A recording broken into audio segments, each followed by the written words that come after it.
할렐루야. 오늘도 또 기도하기 위해 또 말씀 듣기 위해 이곳에 오신 여러분을 주님의 이름으로 축복하고 환영합니다. 오늘 말씀은 느헤미야가 자기 사명을 깨닫고 페르시아에서 예루살렘으로 귀환한 내용의 말씀입니다. 오늘 말씀을 통해 하나님이 주시는 은혜와 교훈이 있기를 주님의 이름으로 축복합니다. 바벨론에 의해서 멸망당해서 포로로 끌려갔었던 유대인들은 페르시아로 나라가 바뀐 후에 다시 예루살렘으로 돌아올 수 있게 되었습니다. 하나님께서는 70년 뒤에 다시 돌아오게 해주시겠다고 하셨던, 회복시켜 주시겠다고 하셨던 그 약속을 지키셨습니다. 하나님은 약속을 지키시는 신실한 분이심을 여러분 믿으시기를 주님의 이름으로 축복합니다. 바벨론 왕 느부갓네살을 징계의 도구로 사용하신 것처럼 하나님께서는 이 페르시아 왕 고레스 왕을 회복의 도구로 사용하셨습니다. 고레스 왕이 칙령으로 수룹바벨이 5만 명의 유대 백성들을 데리고 귀환하였는데 이것을 1차 포로 귀환이라고 이야기를 해요. 돌아온 백성들은 이 무너진 예루살렘을 다시 재건했습니다. 그리고 60년 뒤에 에스라가 5천 명의 유대인들을 데리고 귀환하였는데 이것을 2차 포로 귀환이라고 이야기를 해요. 제사장이었고 또 말씀을 아주 깊이 연구하고 잘 알았던 에스라는 말씀으로 이스라엘 백성들의 신앙을 개혁했습니다. 그리고 느헤미야가 유대인들을 이끌고 또 귀환을 하게 되는데 3차 포로 귀환이죠. 바로 이 느헤미야가 포로 귀환하는, 백성들을 이끌고 귀환하는 것이 3차 귀환인데 오늘 바로 그 느헤미야의 첫 번째 장의 말씀입니다. 어떻게 해서 느헤미야가 예루살렘으로 다시 돌아오게 되었는지 함께 말씀을 좀 나누려고 하는데요. 느헤미야는 페르시아 왕의 아주 중요한 직책을 맡고 있었습니다. 뭐였냐면은 왕이 마시는 술을 책임지는 술관원이었어요. 왕이 마시는 이 술을 관장하는 신하는, 그런 관리는 아무나 할 수 있는 일이 아닙니다. 독살의 위험이 있기 때문에 술을 맡은 신하는 왕의 신임이 두터운 자가 맡았어요. 그리고 그는 이 술을 고르는 기술들도 있어야 됐고 또 이 왕이기 때문에 신하들과 함께 또는 외교 사절들이 들어올 때에 이렇게 접대를 하고 아주 중요한 그런 역할들을 이 술 맡은 관원이었던 느헤미야가 했었습니다. 왕의 곁에서 술을 따라주면서 왕의 기분을 북돋아 주는 그런 쾌활한 동료 역할도 했었어야 됐고, 옆에 있다 보니까 때로는 왕이 여러분 얼마나 고민이 많겠어요. 왕의 고민도 들어줘야 되고 또 이 왕이 통치하는 데 있어서 적절한 조언도 해줄 수 있는 지혜로운 사람이어야 했습니다. 그리고 아주 최측근이기 때문에 왕이 자기 속 얘기도 털어놓을 수 있는 그 신임이 아주 두터운, 신뢰하는 사람이 바로 이 술 맡은 관원이었는데 아주 높은 장관급이죠. 근데 느헤미야가 그런 일들을 맡고 있었다라는 거예요. 그런데 느헤미야가 이 페르시아 수산 궁궐에, 이 궁궐에 있는데 예루살렘으로부터 유대 백성 몇이 이제 찾아왔습니다. 찾아와서 이제 예루살렘에 있는 백성들이 이 포로로 떠나갔지만 이제 왕래가 할 수 있으니까 그곳에 있는 이제 소식을 느헤미야가 물어봤어요.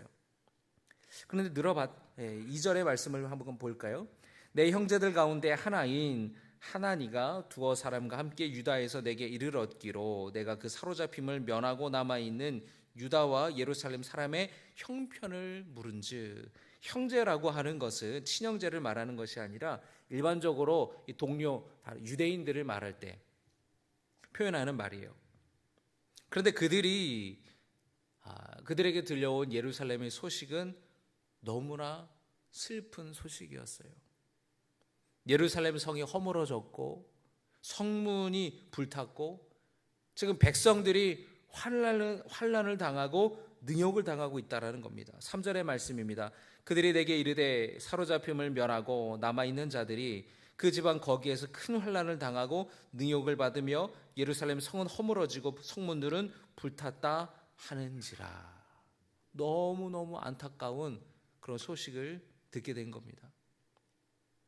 이 말을 들은 느헤미야는 고국에서 어려움을 당하고 있는 동포들 생각에 슬픔에 잠겨 한없는 눈물을 흘려요. 느헤미야는 금식하면서 하나님께 기도했습니다. 5절 이하의 내용이 그리고 11절까지 끝에까지의 내용이 바로 느헤미야의 기도의 내용이에요. 백성들을 위한 중보의 기도였습니다. 느헤미야가 백성들이 범죄한 죄에 대해서 자기가 회개하는 기도를 올려요. 주님, 백성들이 죄를 지어서 하나님께서 그들을 흩으셨지만 다시 하나님께로 돌아오면 택한 곳에 돌아올 수 있게 해주시겠다고 약속하신 것을 기억합니다. 주님, 제 기도를 들어주시옵소서. 저로 하여금 형통케 하셔서 뜻을 이루게 하여 주시옵소서. 그렇게 느헤미야가 기도했어요. 11절의 말씀입니다. 주여 구하오니 귀를 기울이사 중의 기도와 주의 이름을 경외하기를 기뻐하는 종들의 기도를 들으시고 오늘 종이 형통하여 이 사람들 앞에서 은혜를 입게 하옵소서. 은혜를 입게 하옵소서라고 말했죠. 그들에게, 이 사람들에게 은혜를 입게 하옵소서. 이 사람들은 누구를 가리키는 걸까요? 바로 페르시아 왕과 페르시아의 관리들을 말하는 거겠죠. 이 사람들에게 은혜를 입게 하시옵소서. 은혜를 입는다는 게 무슨 뜻일까?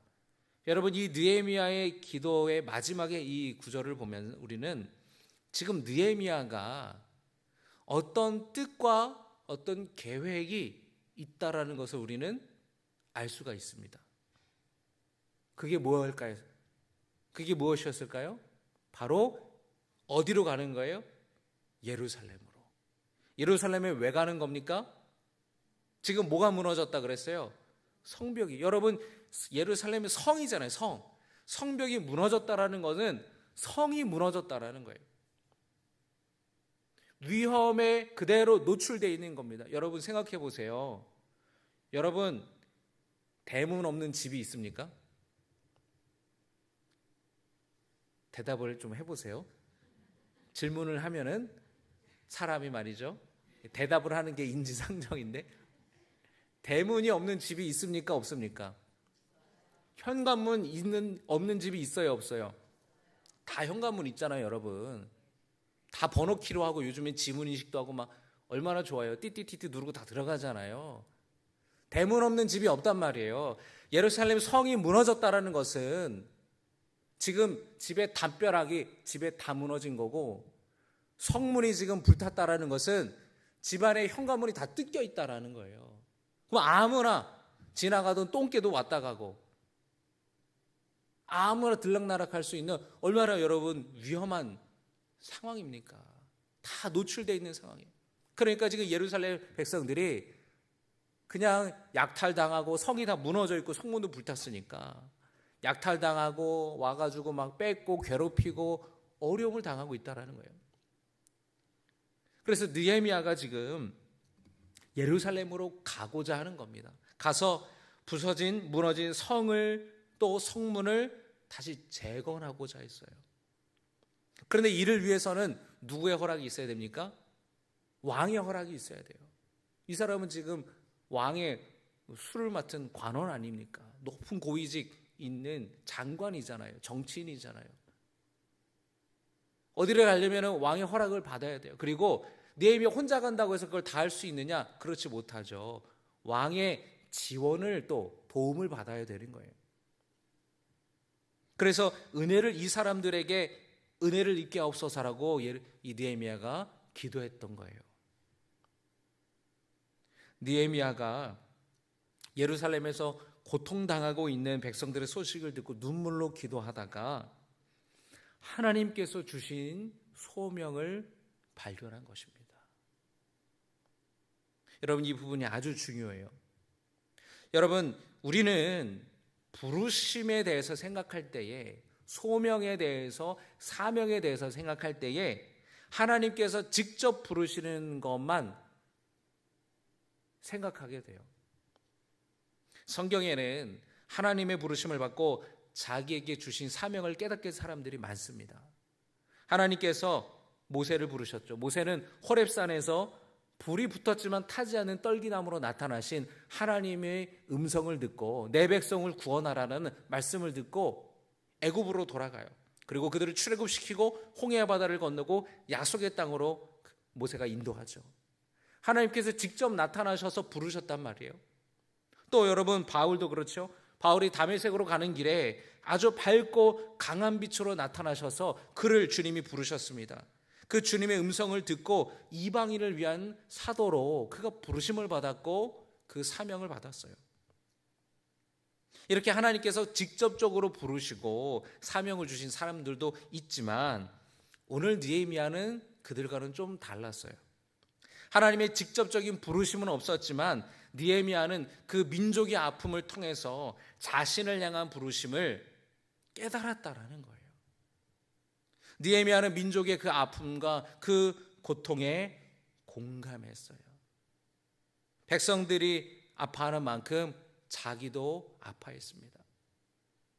자기도 고통스러워했어요. 자기도 슬퍼했어요. 그 아파하는 마음이 그에게 소명이 되었다라는 거예요. 그 아파하는 마음이, 그 공감하는 마음이 자신을 향한 하나님의 부르심을 깨닫게 되었다라는 것입니다. 민족의 아픔을 품었을 때 그것이 그에게 소명이 되었어요. 가만히 있으면 안 되겠다. 내가 가서 뭐라도 해야겠다. 내가 가서 좀 어떻게 좀 해야겠다. 그런 마음이 있는 거예요. 아유, 누군가 알아서 하겠지 뭐. 거기 있는 사람이 알아서 하겠지 뭐. 아유, 나는 지금 너무 바빠. 내가 할 일이 얼마나 많은데 다음 주에도 당장 어느 나라에서 지금 연회를 찾아와서 연회를 베풀어야 되는데 내가 술 맡은 관리로서 얼마나 바쁜데 그런 생각 느헤미야가 할 수도 있지 않았겠습니까? 누군가 알아서 하겠지. 자기는 자기서 알아서 하겠지. 그건 내 문제가 아니야. 그렇게 생각할 수도 있겠죠. 그런데 느헤미야는 그렇게 생각하지 않았다라는 거예요. 저 사람들의 문제는 저 사람들의 문제, 내 문제는 내 문제 이렇게 생각하지 않고 그 멀리 있는 예루살렘에 있는 고통당하고 있는 동포들의 문제를, 그 백성들의 문제를, 그 아픔을 나의 문제로, 나의 아픔으로, 나의 슬픔으로, 나의 고통으로 받아들였던 순간 그들을 향한 하나님이 나에게 주신 사명이, 하나님이 내게 주신 부르심이 있었다라는 것을 느헤미야는 깨닫게 되었던 것이에요. 여러분, 주님은 느헤미야를 부르신 것처럼 여러분을 부르시는 줄로 믿습니다. 여러분 주변에 예수님을 알지 못하고 예수님을 믿지 못하고 방황하는 사람들이 있지 않습니까? 여러분 주변에 교회 다니는 사람 말고 교회 안 다니는 사람들이 훨씬 더 많지 않아요? 그들을 품고 그것을 여러분의 소명으로 삼으시기를 주님의 이름으로 축복합니다. 그냥 그렇게 내버려두고 알아서 살다가 지옥에 내버려둘 수 없기 때문에 기도하고 전도하며 권면하는 성도 되시기를 주님의 이름으로 축복합니다. 우리의 마음에 감동이 올 때에, 우리의 마음이 함께 아파할 때에, 우리의 마음이 왠지 짠할 때에 거기에 나를 향한 주님의 부르심이 있다라는 거예요.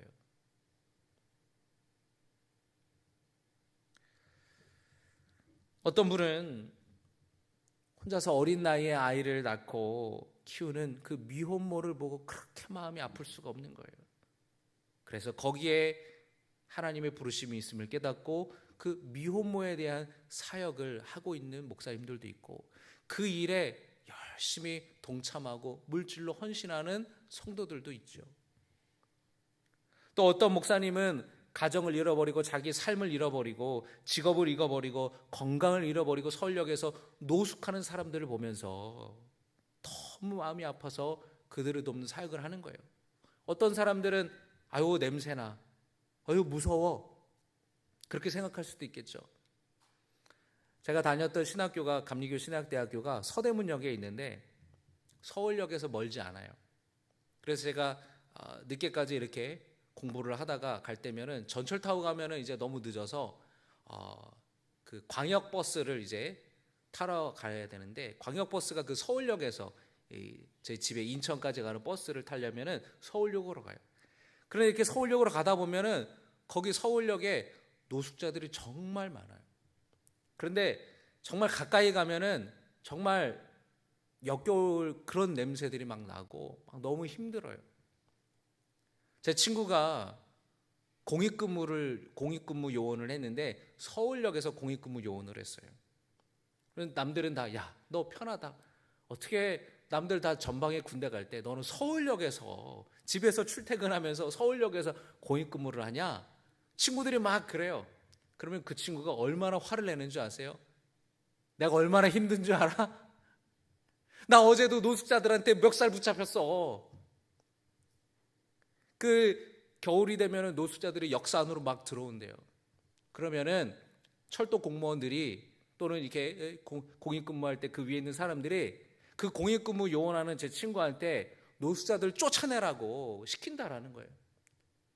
그러면은 먹던 소주병을 깨고 위협하기도 하고 막 멱살 잡히기도 하고 머리 뜯기기도 하고 엄청 힘들어하는 거예요. 그런데 어떤 사람들은 그런 노숙자들을 볼 때 너무 불쌍한 거예요. 왜 저렇게 살아? 그런데 얘기를 들어보면은 다 사람마다 사연이 있고 그렇게 될 수밖에 없는 아픔이 있고, 그러면서 그들을 위해서 정말로 건강을 잃어버리고 알코올 중독에 빠지고 그렇게 마음과 몸이 망가져간 사람들을 보면서 그 아픔을 느끼면서 자기의 부르심을, 자기의 소명을 찾는 거예요. 어떤 목사님은 몸 파는 여성들을 위해서 헌신하기도 하고, 또 어떤 분들은 판자촌에 사는 독거노인들을 위해서 반찬을 만들어서 반찬을 나눠주는 반찬 봉사를 하기도 해요. 그래서 저마다 그 마음이 막 짠하고 마음이 아프고 막 그럴 때 여러분, 나를 향한 그것이 하나님의 부르심이라는 거예요. 제가 처음에 신학교에서 군목 후보생으로 이제 선발이 되었을 때에 군선교에 그렇게 큰 비전이 없었어요. 그런데 막상 군대 가보니 오히려 사명이 생기더라고요. 군대 와서 힘들어하고 어려워하는 젊은 청년들을 보면서 마음이 너무 아픈 거예요. 마음이 너무 짠한 거예요. 그때부터 그 병사들이 다르게 보이기 시작했고, 여기에 또 하나님의 나를 보내신 이유가 있겠구나, 그 부르심이 있겠구나. 그래서 제가 30대 중반까지, 20대부터 30대 중반까지 그 제 젊은 그 나이 때 있을 때에 그 군대에서 열심히 선교했어요. 제가 장기 복무를 하다가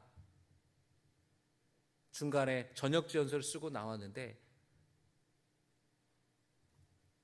2년 동안 기도하면서 이거 내가 나가야 되나 말아야 되나 그렇게 기도하면서 준비했는데, 막상 나가고 났을 때는 별로 이렇게 아쉽지가 않았어요. 왜냐하면 최선을 다하면 아쉽지가 않아요.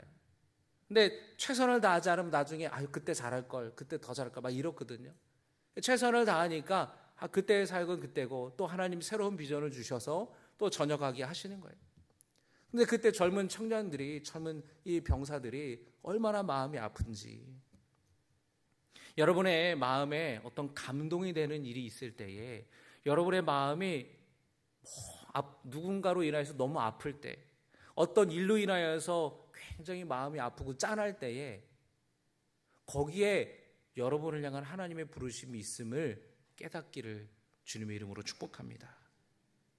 중고등부 우리 겨울 수련회가 진행 중에 있는데 어제 늦게 이제 제가 위로 또 격려차 강원도 원주의 연세대 캠퍼스에 이제 찾아갔어요.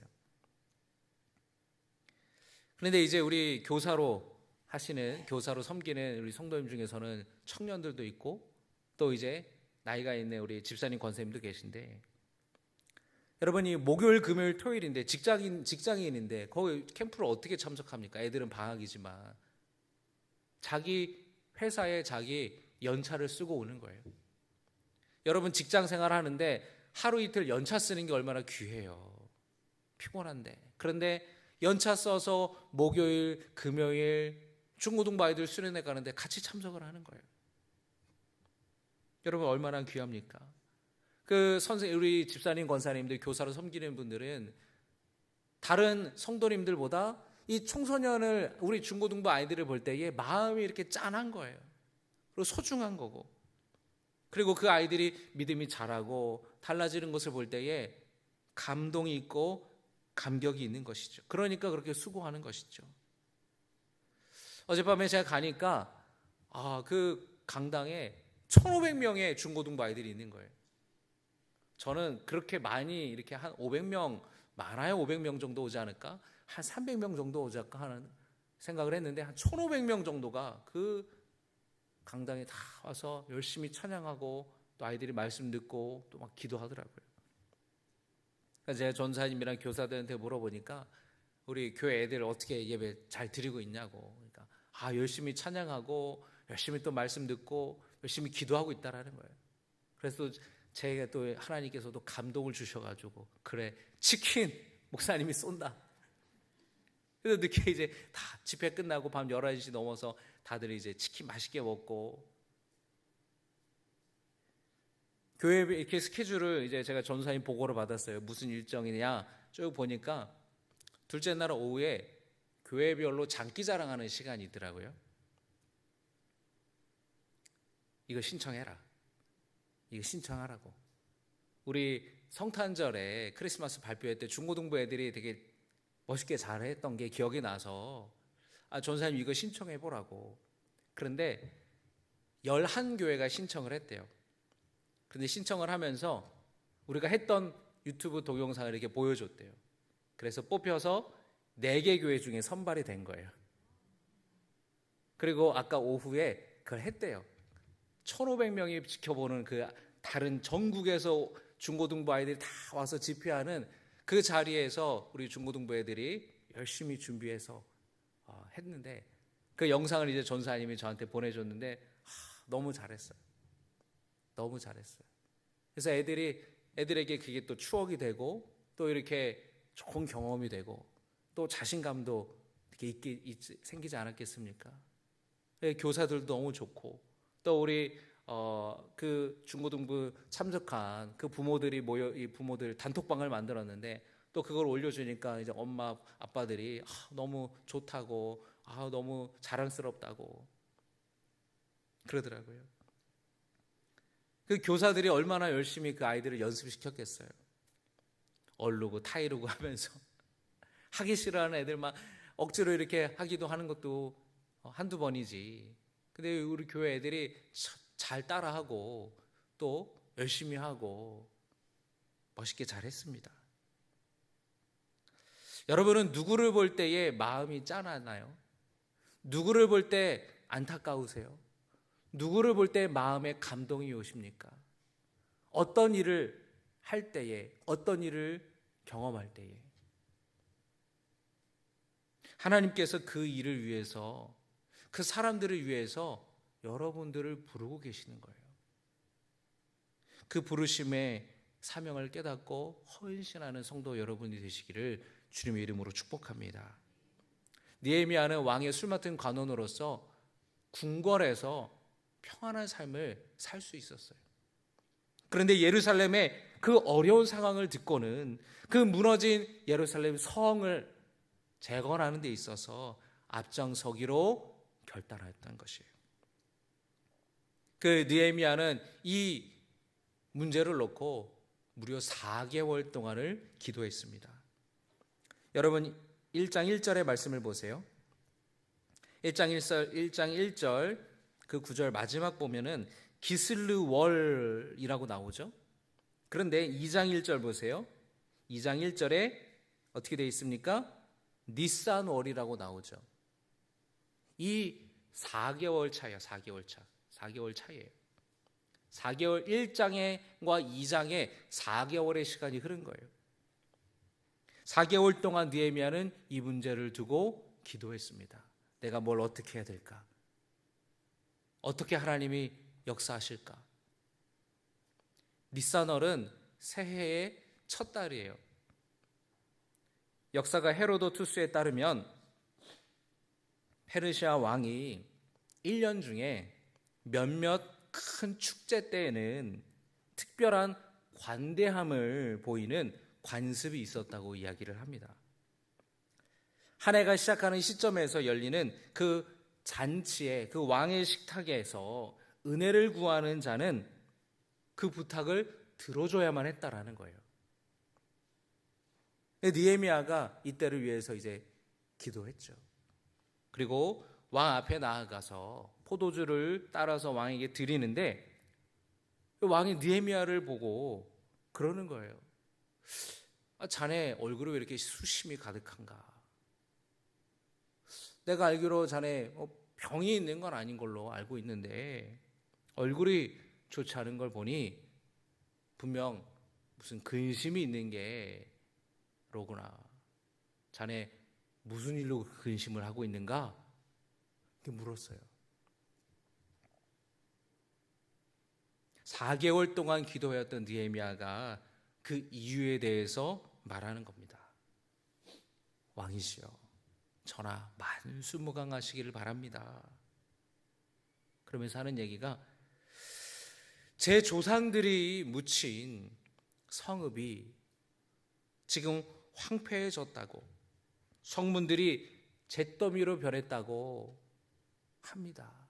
그러니 제가 어찌 근심하지 않을 수 있겠습니까? 그러자 왕이 물어요. 그러면 자네가 바라는 게 무엇이오? 그러자 느헤미야가 이렇게 얘기합니다. 왕께서 저를 좋게 여기신다면 저를 유다로 보내셔서 그 성을 건축하게 하옵소서. 그러자 이 페르시아 왕이 이 느헤미야의 얘기를 듣고 허락을 해주는 거예요. 그런데 기한을 정해줘요. 언제까지 있다가 돌아오라고. 왜 기한을 정해줍니까? 자기에게 중요한 사람이니까. 영영이 떠나가는 것이 아니라 그러면은 내가 허락해 줄 테니까 그 일 마무리하고 돌아와서 나를 또 도와주게 라는 그런 뜻이 있는 거죠. 기한을 정했어요. 그리고 허락해 줬습니다. 느헤미야가 왕의 허락을 딱 받으니까 준비한 얘기를 쭉 얘기를 해요. 뭘 얘기합니까? 왕의 조서를 서쪽의 총독들에게 내려주셔서 제가 지나갈 수 있도록 협조해 할 수 있도록 조치를 취해 주십시오. 지금 여기 페르시아에서 예루살렘까지 서쪽으로 수천 킬로미터를 가야 되거든요. 그 지방마다 이렇게 관할 행정구역이 있는데 그쪽 총독들에게 왕의 조서, 왕이 편지를 줘서 패스하게 도와달라는 거예요. 그리고 성을 재건할 수 있게 그런 이 나무들, 목재들 이런 재료들을 좀 달라고 그런 부탁을 했어요.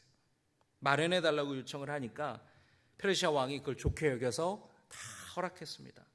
그리고 느헤미야가 구하지 않은 것까지 도와줬어요.